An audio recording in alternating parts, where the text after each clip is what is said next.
In the last video where I was discussing Vladimir Kramnik's retirement, I mentioned a game that he'd played against Erwin Lamy in the Isle of Man tournament in the autumn.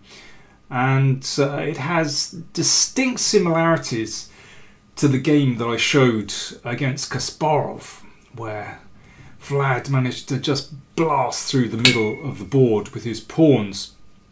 So, having dangled a carrot of expectation in front of your noses, I should deliver. So here's this game, Kramnik Lamy from the Chess.com Isle of Man Masters Tournament 2018.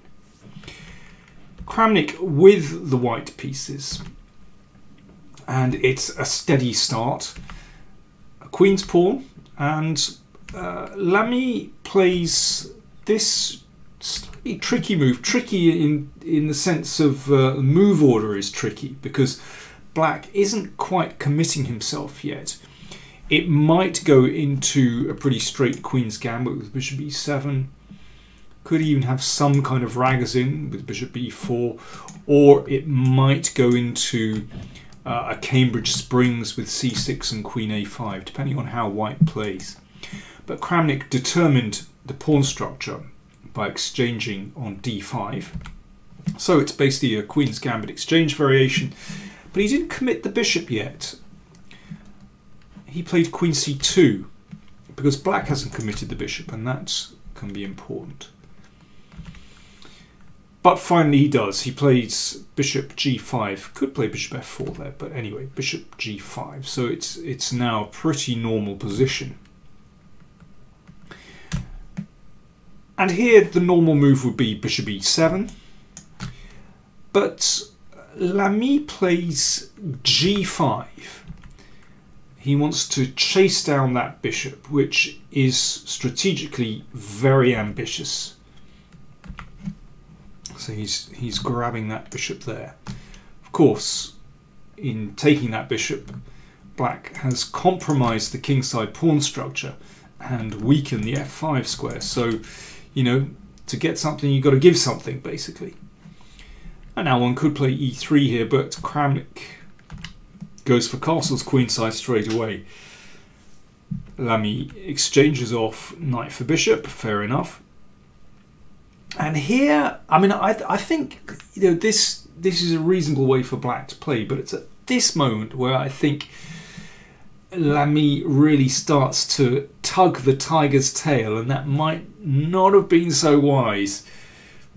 He played g4. I think knight b6 is a little bit more prudent, but instead Lamy played g4, which really does compromise Black's pawns. Now I understand what he's trying to do. He's pushing the knight to the side so that after knight b6, it won't be able to use the e5 square. Nevertheless, the weakening of these squares, the f5 square, and in particular the fact that white hasn't yet advanced the e-pawn, this is extremely risky because Kramnik now played the pawn to e4 in one turn. That was one of the advantages of delaying e3. So typical Kramnik, given a chance to attack, he is on it straight away. If this pawn is taken, which ideally one would like, then actually white is just blasting through straight away. For example, here another check, or a check I should say, and knight takes d5, and it is absolutely route one straight through the middle. Queen takes e4 is coming with disastrous consequences for Black. So in this position, Black simply cannot contemplate taking on e4, so therefore Lamy played the solid bishop e6 and Kramnik pushed on. And here, well, with the benefit of hindsight, perhaps queen g5 check and castles queenside, but Lamy pushed it again with knight c4. Could play king b1, but typical Kramnik, he's very straightforward with his strategy.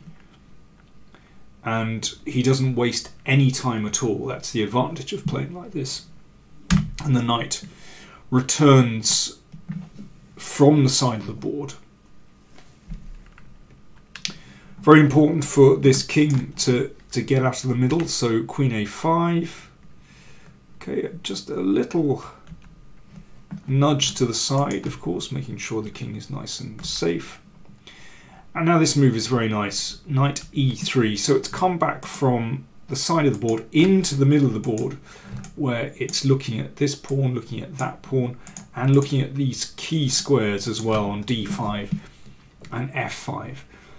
And as we're about to see, that knight on e3 is threatening the c pawn, which is going to induce the b pawn to advance to cover here. But that has serious consequences for black's king. Bishop b4 played. That knight simply ducked, and now you can see this is attacked, and this is very problematic. And with this knight coming to f4 to attack the bishop here, it's quite clear that if Lamy wants to hold that pawn, he's going to have to play b5. But that means black's king is pretty drafty, and Kramnik spun round here. So, I mean, lots of potential threats now. Simply taking here and taking on g4 is one possibility. Maybe simply coming through the middle. Another idea is to take and move the queen in, maybe e4, maybe g6. So Lamy decides, okay, I need to stir up trouble on the queen side. c3, let's make things complicated. Kramnik's response was excellent.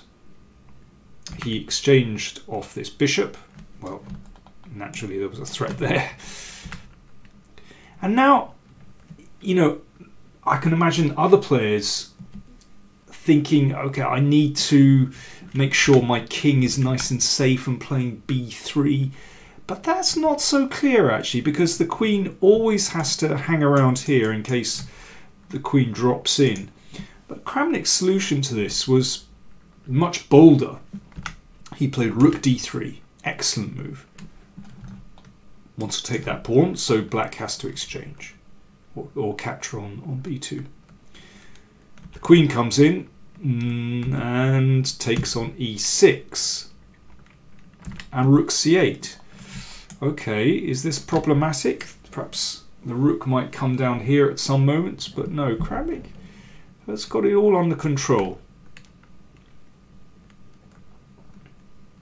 Just drops back and makes sure that there's no nonsense with rook c1 check, just eliminates that pawn. Bishop here and queen b3, okay, just for a moment Kramnik is just sort of safeguarding everything. And b4. Well, here is the moment where Kramnik decides he's got everything protected, his king is safe, and it's time to use those centre pawns. And this is why it reminded me of his game against Kasparov, because it is absolutely route one through the middle of the board. And there is nothing that Lamy can do here to prevent the advance. This was a forlorn hope. The knight took the pawn, not because it's a pawn, but it just kicks the bishop basically. And they're moving on again. Here we go, it's Space Invaders time. Rook c3. Are we bothered by a threat to the queen? Absolutely not. Keep going. So Kramnik gives his queen. Rook takes, not pawn takes of course, because of queen a1. Threat is to play here. Now, I'm sure Erwin knew exactly what he was doing by continuing the game, allowing this very nice final move, pawn to e7, and at this moment he resigned. What a gentleman. He wanted to see this picture on the board and I'm sure gave Vladimir great satisfaction in playing this move. So black resigned here. What a picture. Every picture tells a story, and that is classic Kramnik, powering through the middle of the board. One of those pawns is going to touch down, and that's the end of the game. Hope you enjoyed that, and if you'd like to see more games by Vladimir Kramnik, then do check out the playlist. You'll find that in the description there, and you'll find loads of games by him and all the other playlists by some great players on the channel. Thanks for watching.